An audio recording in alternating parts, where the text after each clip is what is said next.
আর এখন ছবি বানাচ্ছে যারা ছবি মোটে ভালো।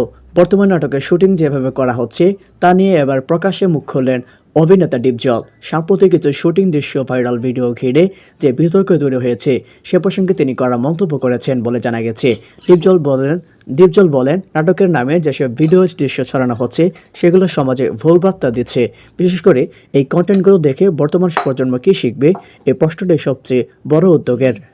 তার বক্তব্য অনুযায়ী যারা উদ্দেশ্য প্রণোদিতভাবে এমন ভিডিও তৈরি ও ছড়াচ্ছে তাদের বিরুদ্ধে আইনগত ব্যবস্থা নেওয়া উচিত। তিনি আরও বলেন, শিল্পের স্বাধীনতা থাকা দরকার, কিন্তু সেই স্বাধীনতাও একটা দায়িত্ব রয়েছে।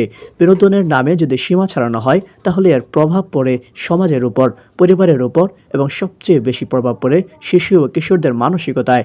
এই মন্তব্যের পর থেকে নাটকের কন্টেন্ট শুটিং পদ্ধতি এবং সামাজিক দায়বদ্ধতা নিয়ে নতুন করে আলোচনা শুরু হয়েছে। শেষ পর্যন্ত সিদ্ধান্ত যাই হোক, একটাই কথা স্পষ্ট, বাংলা নাটক থেকে থাকবে দায়িত্বশীল নির্মাণেই। এই বিষয়ে আপনার কি মতামত কমেন্টে জানাতে পারেন। সবাই ভালো থাকবেন, সুস্থ থাকবেন, ধন্যবাদ। আর এখন ছবি বানাচ্ছে যারা ছবি মোটে ভালো। বর্তমান নাটকের শুটিং যেভাবে করা হচ্ছে তা নিয়ে এবার